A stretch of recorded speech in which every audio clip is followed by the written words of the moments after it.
ओम नमः शिवाय। चलिए आज पारे के बारे में, अगर आपने ये लेक्चर सुन लिया आज का पारद का, तो उसके ऊपर होने वाली सब क्रियाएं पता चल जाएगी और आपको पता चलेगा कि ये पारद के ऊपर आपने कहाँ तक काम किया या कौन से एंगल से काम करना चाहिए, ये आपको एकदम से क्लियर हो जाएगा। देखिए, पहले बात करेंगे पारद बंधन की। आपने देखा होगा कि पारद बंधन में दो एकदम प्रख्यात प्रक्रिया है। एक लोग बोलते हैं पारद जो बंधन है वो औषधि से होते हैं, जो सब लोग जानते हैं। दूसरा बंधन है वो धातु से होता है, जिसको एमालगम भी कहते हैं। पर जहाँ तक नॉलेज की बात आती है, पारद बंधन 5 प्रकार से होते हैं। जनरल प्रैक्टिस में जो आता है उसके बारे में बात करते हैं।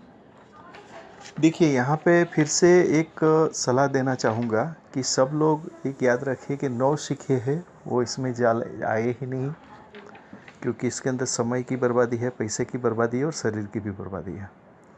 तो ये एक बहुत ही गुड और गुह्य विषय है। ये एक दैवी शक्ति वाला विषय है। तो जानकारी है तो आप अपने पास रखिए, वो अलग बात है, पर कोई भी प्रकार का प्रयोग अपने गुरुजी या कोई भी अपना जो सीनियर और जानकार है उसकी सहाध्याय में रह के ही काम करें। दूसरी बात, इसके अंदर बहुत चीटर लोग हैं, तो चीटर लोग से बचें और कोई चीटिंग ना कर जाए आपसे। इसीलिए ये वीडियो बनाने का उद्देश्य है। इसमें जितने भी जानकार हैं उनको भी कभी ना कभी ऐसा अनुभव हुआ है, होता रहता है, लोग चीट कर जाते हैं। तो ये वीडियो बनाने का उद्देश्य यही है, इन्फॉर्मेशन देने के लिए, कि आपको अगर ये सब जानकारी है तो कोई आपको चीट नहीं कर सकता या कम करेगा। ठीक है, तो फिर मुद्दे पे आ जाते हैं कि पारद का जो बंधन है वो 5 अलग अलग क्रिया से होता है। एक बंधन होता है मणिबंध। पारद का मणिबंध बोलते हैं। मणिबंध बोले तो पारद को लेके उसको फिर हीरा, मोती, मानेक, ऐसी जो प्रेशियस जो भी है चीज़, उससे बांधा जाता है, तो उसको मणिबंध पारा बोलते हैं। ये जो 3 चीज़ मैं बता रहा हूँ, एक तो मणिबंध पारा, फिर एक हो गया औषधि बंध और धातु बंधन। ये जो तीनों जो प्रकार है, वो तीनों प्रकार 3 कैटेगरी में आती है। आप समझ लेना बात को, वरना फिर आप कंफ्यूज होगे। पहली कैटेगरी क्या है, वो शरीर के लिए काम की है। दूसरी चीज़ क्या है, ग्रह के लिए काम की चीज़ है, ग्रह बाधा। तो बाकी सब आपको पता है, मूंगा किसके लिए काम आता है, हीरा किस चीज़ के लिए काम आता है, मोती किस चीज़ के लिए काम आता है। तो ये सब जो भी ये हीरा मानेक और जो चीज़ है, उसको द्वारा, उसके माध्यम से जब पारद का बंधन करते हैं तो वो बहुत ही शक्तिशाली हो जाता है, जो हमारे शरीर को काम आता है और हमारी ग्रह दशा को भी ठीक करता है। ये तीनों चीज़। और दूसरी पे बात करते हैं औषध बंधन, जो आप सब जानते हैं। औषध बंधन भी शरीर के अंदर काम आता है। शरीर के अंदर 2 कैटेगरी है, एक शरीर को कायाकल्प करना और दूसरा आएगा शरीर के अंदर रहे हुए रोग को नष्ट करना, और तीसरा आता है योग बल को बढ़ाना। ये 3 प्रकार से औषध बंधन, पारद बंधन जो होता है उसमें औषध का उपयोग करके किया जाता है। और इसके अंदर और एक कैटेगरी आती है कि वनस्पति जो भी है वो भी ग्रह के अनुलक्ष्य में होती है। इसके बारे में आगे मैंने वीडियो में बताया था, और आगे अगर टाइम मिला तो वो कौन सी वनस्पति है जो कौन से ग्रह के लिए काम आती है, वो बाद में अगर टाइम मिला तो कोशिश करेंगे उसके बारे में बनाने के लिए। तीसरा धातु बंधन, वो भी आप सब लोग जानते हैं, एमालगम जिसको बोलते हैं।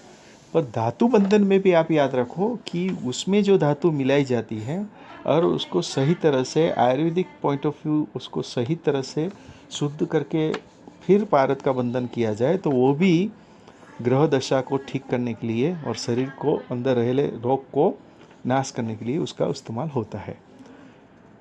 चौथा है पारद बंधन, वो पारद गुटिका से होता है। एक खास किस्म की पारद की गुटिका बन जाती है वो। उसके बाद आपको जो भी पारा, उसके बाद का जो पारा है उसके अंदर आप डाल के थोड़ा सा गर्म करोगे तो वो मोमिया सा हो जाएगा बाकी का। तो उसके अंदर से फिर जो अपने जो मूल जो भारत गुठिका है उसको निकाल के वो जो मोमिया भारत बना है उसको फिर भारत बंधन करके आगे उपयोग में लिया जाता है। तो ये अपना एक और एक प्रकार हो गया। ठीक है, उसके बाद एक आता है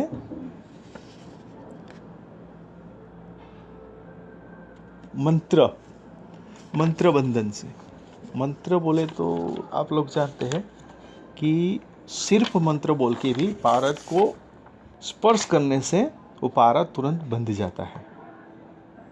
ठीक है, तो ये 5 अलग अलग प्रक्रिया है जिसके द्वारा पारद बंधन करते हैं। अभी आप देखो, आप कौन सी जो भी आपके पास फॉर्मूला है उसमें आप देखो ये कौन सी कैटेगरी से आपने प्रयत्न किया, नहीं किया है तो उसको हिसाब से आप कैटेगराइज करिए और फिर उसमें आगे बढ़िए।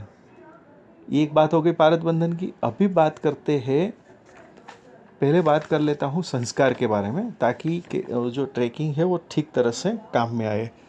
ये आप आज का जो पूरा वीडियो देखोगे तो आपको पारद के बारे में लगभग जो भी क्वेरीज है, कन्फ्यूज़न है या आप कहाँ पे अटक रहे वो सब क्लियर हो जाएगा। पारद के अंदर आपने देखा होगा कि संस्कार के बारे में जब बात आती है तो अष्ट संस्कारित करिए, असंस्कारित करिए। तो उसके बारे में बताते हैं कि भाई स्वेदन, मर्दन, मूर्छन, उत्थापन, पातन, रोधन, नियमन, दीपन, ये जो भी आपको बताया वो अष्ट संस्कार है। ये अष्ट संस्कारित पारा ही आगे की क्रिया में काम आता है, चाहे वो आप काया पलट में ले जाइए या धातुवात में ले जाइए। तो पहले उसका बेसिक ये जो 8 संस्कार है वो आपको क्लियर करना पड़ता है, उसके बाद ही आपको आगे ध्यान में देना चाहिए। ठीक है।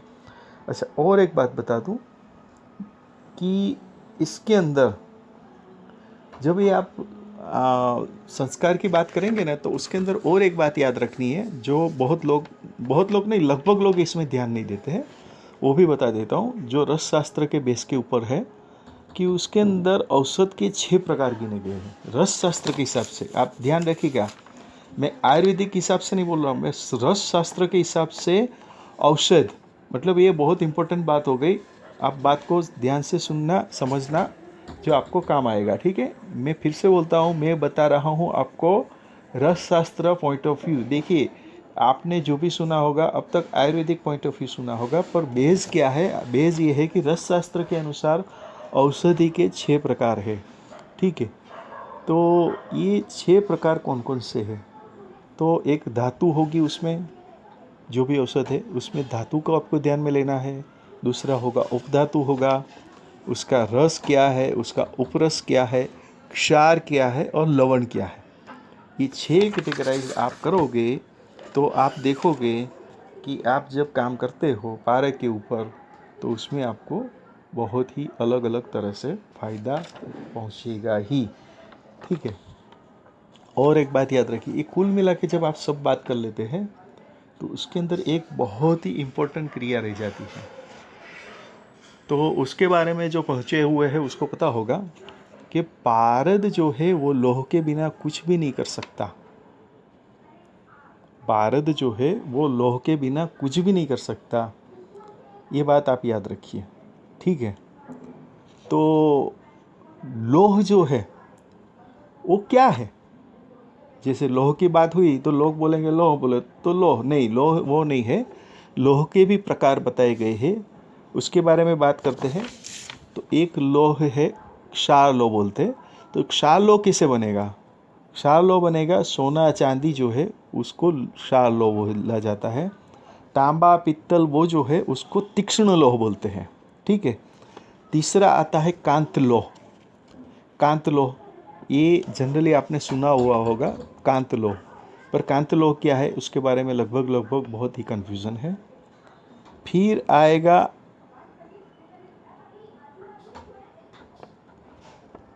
को बात करें तो और भी बहुत है, मुझे याद करना पड़ेगा, तो मैं कोशिश करता हूँ याद करने की। कि सत्वलोह करके एक आता है, सत्वलोह। सत्वलोह जो है ना वो अभ्रक का जो सत्व होता है उसको सत्वलोह बोलते हैं। ठीक है, और एक लास्ट कैटेगरी में आप डालो तो एक आता है पुतिलोह। पुती लोह जो है वो शीशा और कलई का जो है धातु, उसको पुती लोह बोलते हैं। ठीक है, ये जो मैंने आपको लोह का जो प्रकार बताया वो पारे के अंदर वेधन शक्ति को उत्पन्न करता है।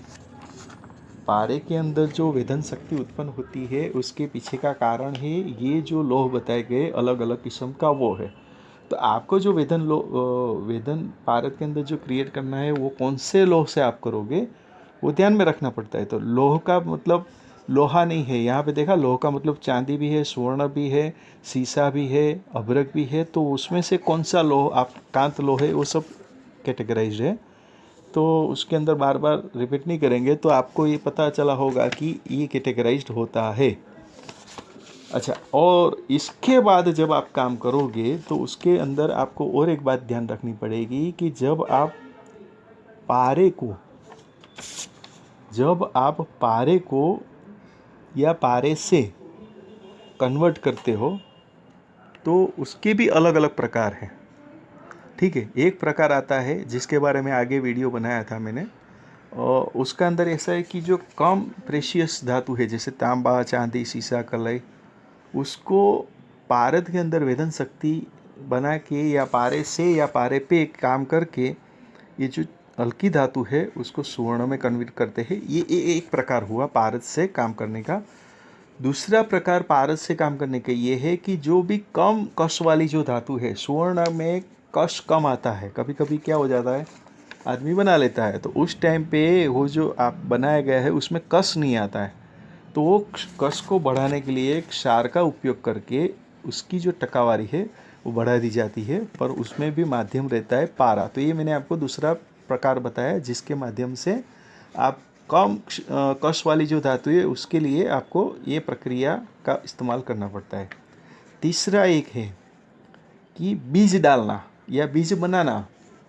तो आप जो बीज बनाओगे वो बीज को पारे पे या पारे से काम ले सकते हो। जैसे आपने स्वर्ण बीज बनाया, रौप्य बीज बनाया, हाँ वो अलग बात है कि आप बीज किसको बोलेंगे, वो बीज बनाने की प्रक्रिया क्या है, वो फिर अलग लेसन हो गया।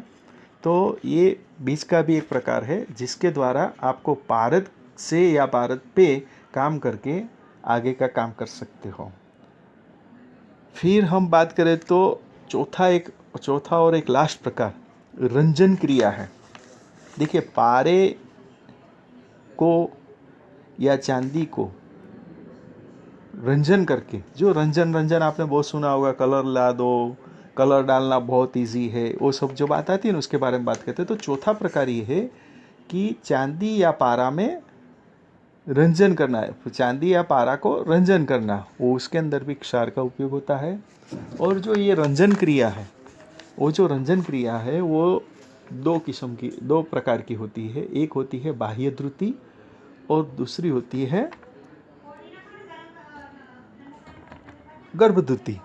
ठीक है, तो बाह्य द्रुति और गर्भद्युति के बारे में थोड़ा बताने की कोशिश करेंगे कि जो बाह्य द्रुति जो होती है वो तो कोई भी आप इलेक्ट्रोप्लेटिंग से या कोई भी अलग टेक्निक से आप कलर, और सब लोगों की यही कंप्लेन होती है कि यार कलर तो आ जाता है, तो ये जो कलर आ जाता है वो आपका बाह्य द्रुति से आता है। तो बाह्य द्रुति से जब कलर आएगा तो उसको, वो जो धातु है जिसके अंदर कलर आया है, चाहे चांदी है या पारा है, तो उसको आप थोड़ा भी गर्म करोगे या वो एसिड पास नहीं होगा, तो उससे क्या, उसको हम क्या बोलते हैं, बाह्य द्रुति बोलते हैं। पर अगर गर्भद्युति हो गई, पारे पे या चांदी पे गर्भद्युति हो गई, तो उसके बाद वो एसिड पास भी हो जाएगा और गर्म करने से भी अपना रंग नहीं छोड़ेगा, डेंसिटी ये सब वो अपने आप आ जाता है। तो कुल मिला के जो बेसिक रिक्वायरमेंट थी वो मैंने आज आपको बताने की कोशिश की है, जिसके बिना मैं जानता हूँ कि अगर आप पारे पे काम करते हो तो वो एक अंधा कुआं है, समय की, शरीर की और पैसे की भी बर्बादी है। और ये जो मैंने आपको इन्फॉर्मेशन दी है, जो जानकारी, उसको पता होगा कि ये जानकारी लेने के लिए कितने पापड़ बेलने पड़ते हैं, तब जाके एक किस्म की, इसमें जो मैंने बताया कोई भी एक प्रकार की, वो भी आधी इन्फॉर्मेशन आती है।